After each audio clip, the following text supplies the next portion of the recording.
पर सरगुजा से है, जहां पर अंबिकापुर किसानों को हो रही है खाद की कमी के विषय पर खाद्य मंत्री अमरजीत भगत रविवार को स्थानीय सर्किट हाउस में पत्रकारों को संबोधित करते हुए कहा कि सप्लाई कम होने से किसानों को दिक्कत हो रही है। सप्लाई और आवंटन भारत सरकार को करना होता है। हमारी कोशिश मांग और सप्लाई का अंतर पूरा करने की है।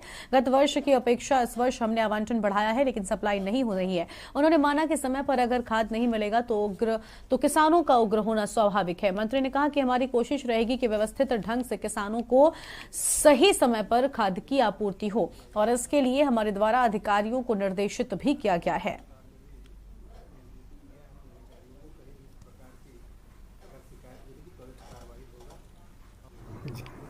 खरीफ वर्ष 2022 के उर्वरक का भंडारण एवं वितरण की जानकारी के संदर्भ में आप लोगों से चर्चा करने के लिए यहाँ पर बुलाया है कि अभी खरीफ सीजन में सब जगह खाद की ज़रूरत है और किसान जानकारी के अभाव में या आपूर्ति नहीं होने की वजह से, रेक नहीं लगने की वजह से दिक्कत में है। उनको जानकारी देना आवश्यक है कि पूरे प्रदेश का हम देखें तो इस समय जो पिछले साल खाद का आवंटन था 21-22 में, वो 6,49,000 मीट्रिक टन का था और वो इन साल कम करके मात्र 4,39,000 मीट्रिक टन रह गया है। और जिला कोरबा के बांकी मोगरा क्षेत्र अंतर्गत मैगजीन ग्राउंड में सेवा भारती शिवाजी उपनगर बांकी मोगरा के सौजन्य से 108 फलदार, छायादार और वृक्षारोपण किया गया है। तो वहीं संघ के राष्ट्रीय सेवक वीर नारायण प्रभात शाखा बांकी मोगरा के सदस्यों ने बताया कि हम लोग कुल 5,000 वृक्षारोपण करने का संकल्प लिए हैं और इसी कड़ी में 108 वृक्षारोपण मैगजीन ग्राउंड में किया गया है। और वृक्षारोपण का कार्यक्रम सुबह 6:30 बजे से लेकर 8:30 बजे तक चला और इस दौरान बांकी मोगरा क्षेत्र नगरवासी, व्यापारीगण, पत्रकार एवं समस्त राष्ट्रीय स्वयंसेवक संघ, वीर नारायण प्रभात शाखा बांकी मोगरा व खोरबाय सदस्य प्राधिकरण आदि पदाधिकारी गण भी इसमें शामिल हुए हैं।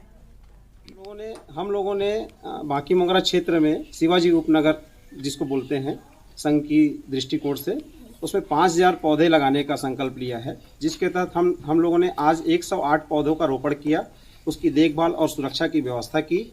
और बहुत ही गर्व का विषय है और बहुत ही खुशी का विषय है कि हम लोगों ने संघ के साथ साथ ही ग्रामवासी, नगर के लोग और हमारे कोरबा नगर से कैलाश भैया, राष्ट्रीय सेवा भारती के द्वारा यह कार्यक्रम आयोजित था, जिसमें संघ के स्वयंसेवकों ने, वीर नारायण प्रभात शाखा के स्वयंसेवकों ने बढ़ चढ़कर भाग लिया।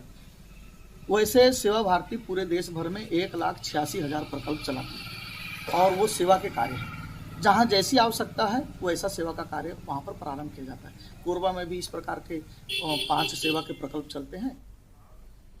खबर है बलौदा बाजार से, जहां पर जिले में भाजपा के 3 दिवसीय जिला प्रशिक्षण शिविर के पूरे दिवस में बलौदा बाजार राज्यसभा सांसद महाराष्ट्र प्रभारी सरोज पांडे ने बताया कि प्रशिक्षण शिविर है जहां पर सभी कार्यकर्ताओं से एक आत्मीय मुलाकात होती है, पार्टी और संगठन के बारे में बताई जाती है। और वहीं आपको बता दें कि दूसरी ओर अग्निपथ योजना के भूपेश बघेल के बयान पर सरोज पांडे ने मुख्यमंत्री भूपेश बघेल को आड़े हाथों लेते हुए कहा कि मुख्यमंत्री कुछ कहने लायक नहीं है, केवल वो बोलते हैं।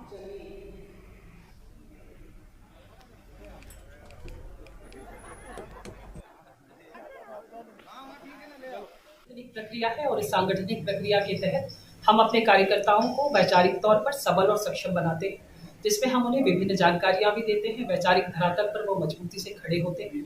ये प्रशिक्षण प्रक्रिया उसी का एक सांगठनिक प्रक्रिया का अंग है और आज उसी तारतम्य में मेरा पहुंचना यहाँ पर हुआ है। मुख्यमंत्री जी का कहना है कि 1 रैंक 1 पेंशन योजना थी पहले सरकार की, अब नो पेंशन नो रैंक कर दी, इसको लेकर मुख्यमंत्री जी अभी कुछ कहने की स्थिति में नहीं है।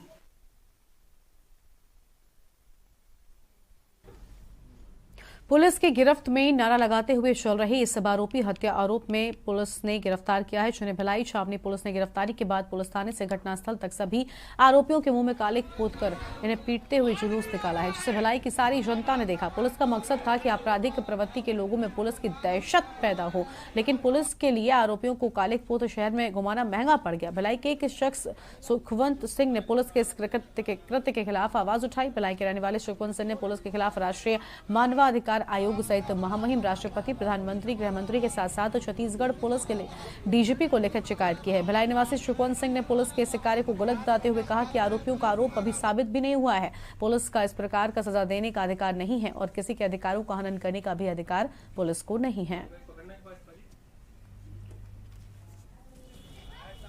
दिनांक 19/6/2022 को एक कैंप में एरिया में मर्डर हुआ था, जिसमें पुलिस ने आरोपी पकड़े थे और आरोपियों को पकड़ के उनके काले मुंह करके उनको मारते पीटते हुए सोशल मीडिया पे दिखाए और उनका पूरे शहर में, सुपेला एरिया में और शौनी एरिया में उनका जुलूस निकाले, जो कि मानव अधिकार का उल्लंघन है। इस संबंध में मैं राष्ट्रीय मानव अधिकार आयोग, राष्ट्रपति, प्रधानमंत्री, गृह मंत्री, राज्यपाल छत्तीसगढ़, मानव अधिकार आयोग रायपुर